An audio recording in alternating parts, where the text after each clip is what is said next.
Kids of ages 14, 15, and 16 years old would climb inside of a car that travels over 80 miles per hour around a 1-mile road course. In the process, they'll try to take out some of the biggest names in open-wheel racing in one of the largest karting events in the country. It's next on Go!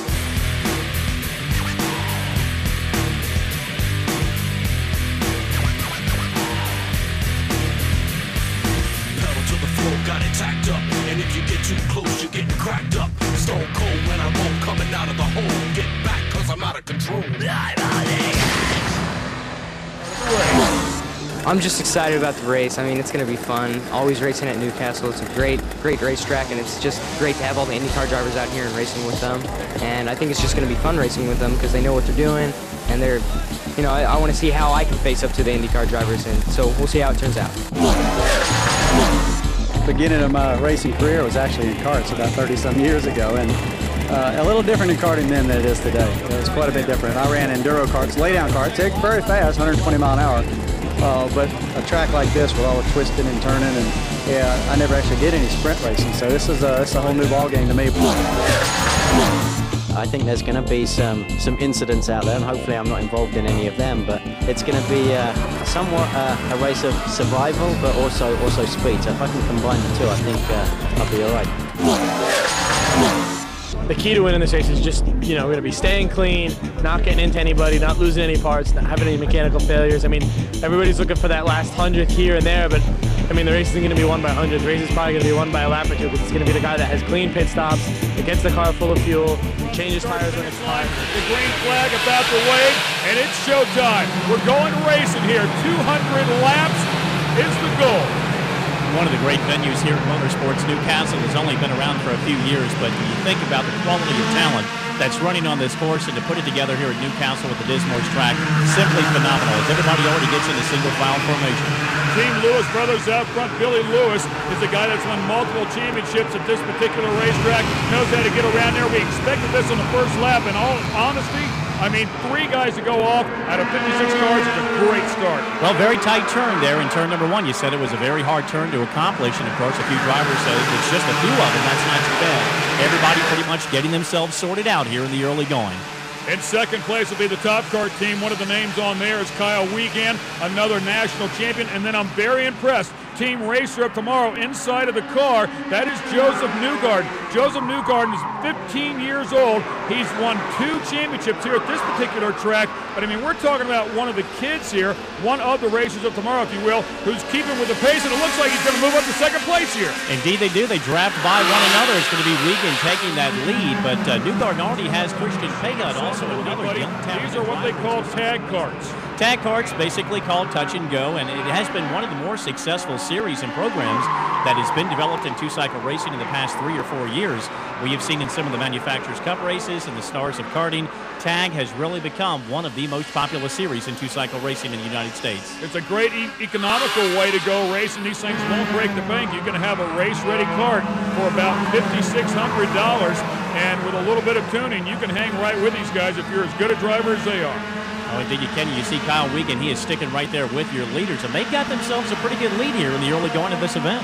Yeah, and how about Josef Newgarden? I mean, 15-year-old kid, he's out here ahead of Scott Dixon, Ari Leindijk, Sarah Fisher, Dan Weldon. I mean, the biggest names in open-wheeled racing, and it's a 15-year-old kid showing them a way around the track. Well, it's like going to a college game, and you know that there's scouts in the grandstands. They're looking to see what the next major talent is. And you've got to believe in the pits, not only the major drivers like the Dixons, the Ricky Rudds, but many others. They are watching on the sidelines to see who the next talent is. Motorsports champ, lead around 55 other cars, I should say, and right behind him a very tough Kyle Wiegand and Top Kart. You know, we saw everybody together on that restart after the red flag, and then you saw Kyle Wiegand join him with a draft trying to catch Newgarden. Now all of a sudden, those top 2 drivers have peeled away once again. Team Yippee, led by Tony Lanuski and Brandon Beeler. Also in the battle here is the Screaming Talent team. IPS driver Jay Howard on that one. And then Cook Racing Engine, American Power Sports, Caleb Lanuski, Sean Cook. I mean, these are some of the biggest names in the industry. Well, not only in karting, but of course on the higher levels in IRL racing. When you look at what Tony Lanuski and Brandon Beeler has done, Brandon's coming off a Triple Crown championship year. In the Manufacturers Cup Series, Tony Lanuski, a past Triple Crown champion, and Caleb, also a very talented racer. Look at these guys. I mean, this is pretty early on in the race. They're pitching it in, running side by side. Oh, and they actually have contact right there. Finally getting into some of the back markers in the field. Newgarden's now going to feel the pressure. Kyle Wiegand, very good working some of the back markers, and he's right there with them. Well, as we've heard many, many times in different forms of motorsports, the first guy's got to fight his way. The second guy has a little easier path. Yeah, he just basically follows him, tries to stay in his tire tracks, and I hope he doesn't make the mistake. Leads him into a bad spot as well. Oh man, it looked like he was going to go up the track. Watching the RoboPong.com 200 as Christian Payhood climbs inside of the RoboPong back number 3 cart, and the number 47, that is Ricky Rudd, and Ricky Rudd trying to find his way around some of the tough competition. Looks like he's using a little hand signal like, hey, I'm going to go through here, man, slow down. I guarantee you, not everybody's going to give him that luxury. Let's go to Lurd. Looked like a pretty good pit stop. A little words discussed between the two of you. What were they? Well, I was just telling Christian how the kart was acting. It was started to push a little bit, but it was bearable. It's okay. The kart's pretty good. We're staying pretty consistent right now. I think we're in second spot, and the guy in first hasn't pitted yet, so hopefully we can regain the lead. And the number 47 car is out in front and has a shot at winning quite possibly the biggest race of its career. Paulie Haraka, as you well know, buddy, a very talented go-kart racer and has won a ton of national events. Past Triple Crown champion with WKA, now part of NASCAR's driver diversity program. Great talented driver.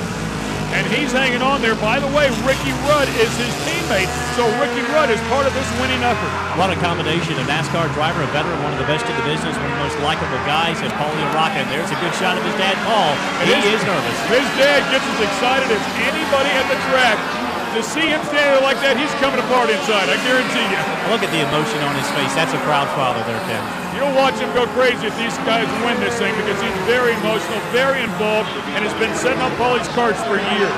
Very passionate man in the sport of racing. Very proud of his young driver out of Fair Lawn, New Jersey. Paulie Haraka coming down the last straightaway. I think he has one turn left to go. Dad's getting excited, baby. Congratulations to Paulie Haraka, Kevin Nelson, and Ricky Rudd, the winners of the RoboPong.com 200. Ricky, I got to tell you, only one NASCAR pro in it, and you take it home today with your teammate. Great job by the team. Well, I tell you, Paulie Haraka, he's a special kid. You know, I tell you, he's amazing. He's got a tremendous amount of talent. There's a lot of talent out here altogether. Paulie's something special about him. He does a really good job. He's got a good head on his shoulders, and I've won the Brickyard as an owner, and this is pretty tough. This is a pretty neat deal. I guess Indianapolis has been good to us. 23 great career wins. Now you can put it on 24 on a great endurance race. This is a lot of fun. I tell you what, Paul Haraka, his daddy, and Paulie Jr., and just a tremendous amount of fun. This is great. It's been good. All right, you've got some celebrating to do. The winning chassis is a Burrell, followed by Lewis Brothers on an Arrow, then Cook Racing.